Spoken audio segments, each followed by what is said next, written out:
Punta, saan papunta? Saan punta? Nakabantay na naman sa akin ang yayam na eh. Sama ka na si R? Ganito lang naman namin simula ng aming umaga sa pagkakape. Yan, si nanay po ay maaga pang gumising, nakapagluto na siya ng aming almusal. Kaya yan na po yung aking almusal ngayong umaga dahil nga po Monday. Every Monday po kasi kailangan maaga po kaming pumasok. Gawa ng, alam nyo na, sa ating mga employee, kailangan nyo yung nagpa-flag racing tayo. Nag-attend tayo ng flag racing every Monday morning. So, ayan po. Itong aming bulinggit naman, talagang napakaagang gumising. Abay, talo pa ako. At alam nyo ba, parang siya na yung alarm clock ko, guys. Gusto niya pagka gumising na siya, kahit na anong himbing mo, babangon ka talaga. Itong si nanay naman po maaga pang nag-asikaso dahil alam na alam niya na ang ating routine sa pagluluto, paglilinis ng bahay, pagluluto ng pagkain ni Yayam. Pero hindi naman po ganun kabigat yung kanyang gawain dito. Tamang dito lang talaga as in sa loob ng bahay. And after ko nga po sila na lang rin talaga ni Yayam dito ang tao. Tignan nyo nga itong bulinggit namin, guys. Yan, pagka siya lang talaga yung tao dito sa loob ng kwarto, ganyan at ganyan ang mangyayari. Habang si Yayam ibising-bisi pa doon sa loob ng kwarto at wala pang magbubuntot sa atin, yan, bumaba na po ako at nag-ikot-ikot na ako dito dahil alam nyo na, tatatlo lang kami dito sa bahay. Hindi ko talaga naiikot ito pagkagabi na si nanay lagi yung naiiwan sa labas para magsara ng aming gate, mag-check ng kung ano-ano. Kaya ayan, nakapagbihis na nga po ako. Itong si Yayam, bantay na naman sa atin, guys. Tingnan nyo nga po itsura ko dyan. Wala na sa ayos.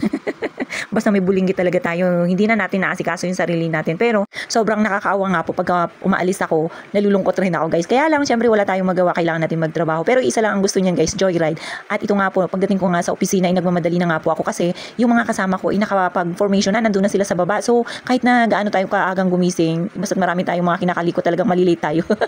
Pero nakahabol naman din po ako. And pagkatapos nga po lunch, umuwi po ako para magpahinga po sana. Kaya lang, hindi po ako nakapagpahinga. Tamang upo-upo lang po dito sa labas. Habang nakaupo nga po ako dito, dumating nga po pala yung parcel ni nanay. At yan, tignan nyo nga po, inaayos niya at may ilalagay daw siya. Abay, talaga naman ha. At isa pa, hindi po talaga ako makatulog gawa ng itong si Yayam. Pagkagising po yan, hindi ka po talaga makatulog dahil nga andyan yan siya, panay ang hila-hila. Kahit na natutulog ka, basta gusto kanyang hilahin, patayo, or may pupuntahan siya, may ipapaabot sa'yo, kailangan kunin mo. Dahil kung hindi, talagang nangawa at iiyak yan siya. Tingnan nyo nga po, tinutulungan niya si nanay sa pag-aayos ng shurak natin. Tapos na rin nga po kasi kami niyan mag-lunch at habang bising-bising nga po kami dito sa sala, may mga estudyante po na panay ang tawag at bibili raw po ng ice candy. Kaya si nanay biglang bumaba. Itong si Yayam, tingnan nyo guys, talagang bumunto talaga doon dahil alam niya nakukuha ng ice candy at hindi po yan papahuli. Kailangan pagka merong bibili, meron din siya. Abay, talaga naman may tong, di ba? Kaya yung binigay ni nanay doon, talagang iniyakan niya, kaya bumalik sila doon sa freezer para kumuha ulit. At yan nga po, nung nakakita nga po sila nanay, pinasok ko na rin po pala ito yung mga damit na sinampay niya kanina kasi baka makatulog si nanay or magpahinga sila pag alis ko. Papasok pa po kasi ako niyan. Kaya yan, tinulungan ko na si nanay dahil mahirap sa kanya pagka itong si Yayam igising. At tas panay ang babae niya, guys. Abay, talagang susunod at susunod yan. Napakakulit ng batang ito. Pagtapos ko nga po rin yan, pumasok na rin po ako dahil may gagawin pa po ako dun sa office.